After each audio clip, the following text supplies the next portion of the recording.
Hello everybody, welcome to Eat, Cook, Learn, Love Food. I'm Paul and today we're going to do a lamb backstrap. Now, spring has sprung, lamb is in plentiful supply, good price at the moment and beautiful. So I'm actually going to teach you how to cook a lamb backstrap. First of all, so this lamb backstrap weighs about 800 grams. So we're just going to cut it into 3 manageable pieces. Okay, and then we have a pan on the stove. So now, as you're aware, I run a cooking school.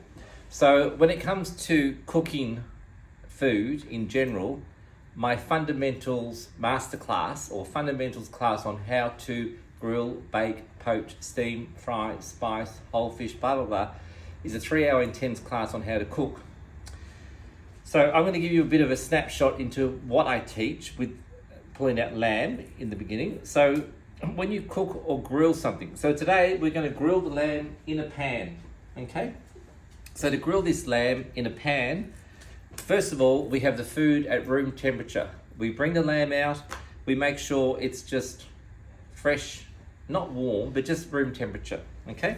Next thing we decide is everything has a good and a bad side.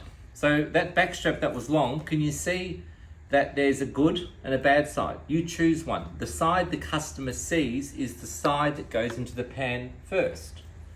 Okay, so room temperature, good side or bad side. You can see by if I turn them over, what do you think? Right, there we go. Next thing we do is oil,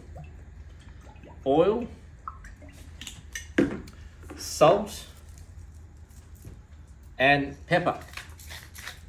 Now, the reason we do this is when we grill something, even on a barbecue, or we're going to do it inside on the pan, we put oil, salt, and pepper on the food, and it's ready to go. Now, we could have marinated this overnight in garlic and rosemary and other things. I've just kept this very simple: oil, salt, and pepper. We then take our pan and we grill our lamb. So again, there's no time per kilo. It's just a matter of cooking using your eyesight. So we'll do it all in front of you. So nice hot pan. The good side goes down first. Okay, so that's the side the customer's going to see, is what we call the good side. The most important thing in the kitchen is the flame. If the flame is too high, the food will get hotter and hotter and hotter and start to burn. So we must make sure that we lower the heat like so when we need to. And a bit like cooking a steak, a bit like cooking a chicken breast, a bit like cooking this lamb, we cook one side, I'll show you what happens. Cook one side, cook the other side, rest the food, serve it to our guests. So we're going to do this all in front of you today. So while our lamb is cooking, and you can hear it, it's doing something. There's no excess oil in the pan. We're cooking nice and healthy, safe. Right, you can see here the pan, nice and dry. The meat's cooking, the colour's changing. That's our lamb. To go with our lamb, we need a sort of sauce. So what we're going to do with our mortar and pestle is we're going to have garlic. Now, garlic, I've taught you what to do with garlic. It's on my socials. You buy heads of garlic, you smash them, you peel them, you put them in a processor or slice them, put them in a jar, in oil, in the fridge. That way, you just have to go to the fridge right now, put a big slosh of garlic in here. I haven't got any in the fridge, so I've peeled these. So we're going to have 2 cloves of garlic. We squash the garlic in our mortar and pestle. Lost a bit there. Then we have pine nuts. Pine nuts are a beautiful thing. So again, I just toasted these on the stove. So nice hot pan, toast. You could also toast them in the oven.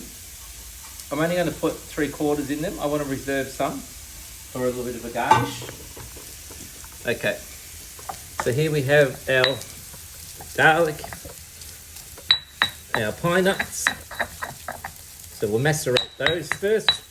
And look, pesto that you buy in shops, you'll find, it's never going to taste the same as this beautiful fresh pesto. So you can use a food processor, but making your own pesto, you can make this like a week before. Make it all, put it in the jar. You've got pesto in your fridge, ready to go for every meal you want it on, okay? If you make a pasta, cook pasta, add pasta, pesto to your pasta, add pesto to your meat, blah, blah, blah. So I suggest, now that basil's in season, it's cheap, it's good, I would be buying a couple of bunches. You can definitely use your food processor instead of doing what I'm doing.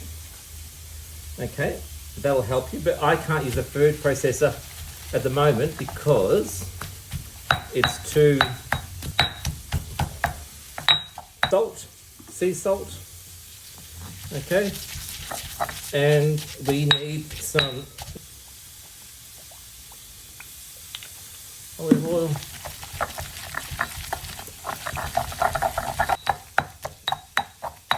So basil, garlic, pine nuts. Okay, some nice Parmesan cheese. You can see our lamb is cooking. It's been grilling nicely, and see how it's nearly halfway cooked? The colour changes. It just needs a little more. That one's nearly ready to turn over. That one can be turned over. This one a little bit more, but that's our lamb. Because you've got to hear that cooking. Okay. And some pepper. We put salt in.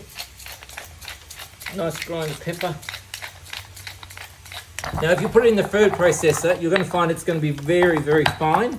But look, play around with it. You don't have to have... Okay. So we can put that in our bowl. Always taste it first. Beautiful. Really nice taste. Nice hit of garlic.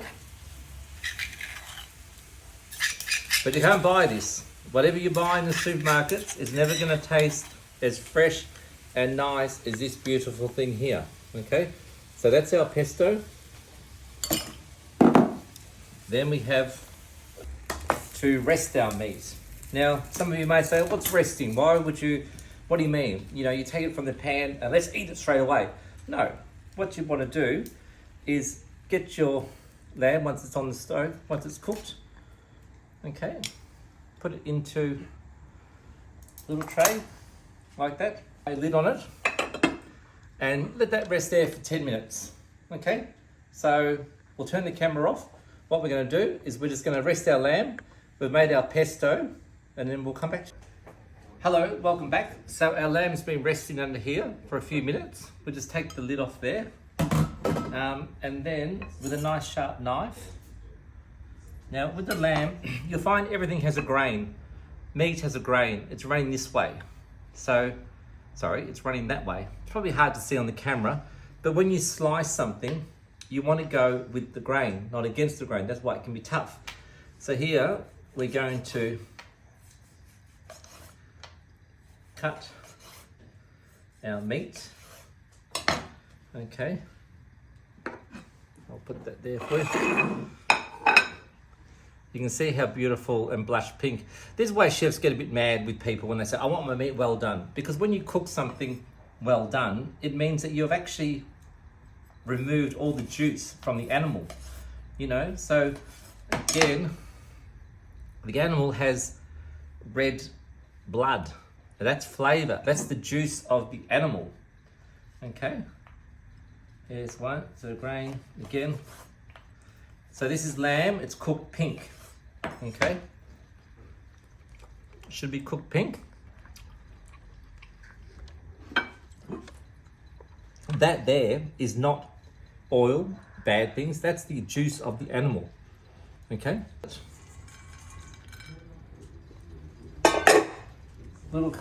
A beautiful loin of lamb grilled with pine nuts with a homemade pesto. Enjoy your cooking, everybody. Hello. Enjoy your cooking, everybody. Reach out. This is a great course to do. If you're really serious about wanting to learn how to cook, come to one of my fundamentals of cooking classes. Not only will you learn this, you will learn how to cook chicken, beef, lamb, fish, and vegetables. It's a 3-hour class. It's quite intense, but it's worth it. Thank you so much. Enjoy your cooking.